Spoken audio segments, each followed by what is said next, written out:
In the mountains 2 hours north of Los Angeles, the Bitter Creek Wildlife Refuge is home to the endangered California condor.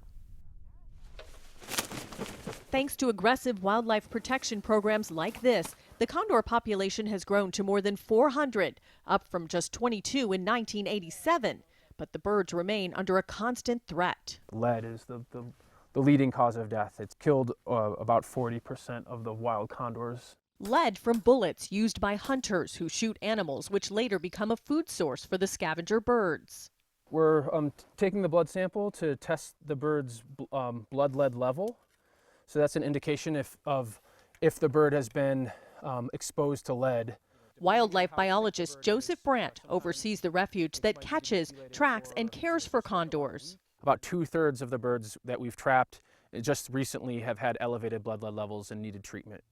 Condors that have toxic lead levels are sent to the Los Angeles Zoo for treatment under the care of Dr. Curtis Ang.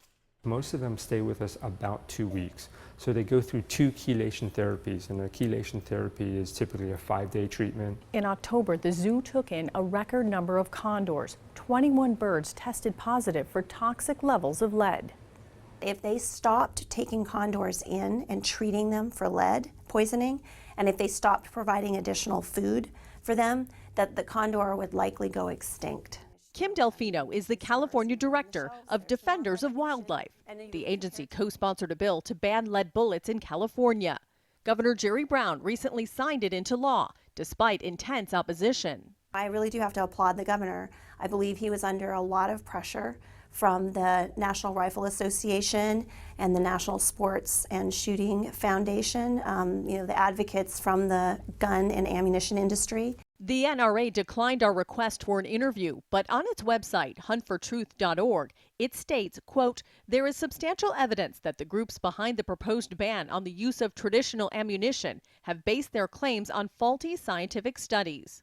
But Dr. Curtis Ang at the LA Zoo has seen the damage from lead poisoning firsthand. This is the fragmented lead, the bullet that hit the animal. It fragments into thousands of pieces. This bird comes along, eats this meat, and then all of a sudden has lead toxicity.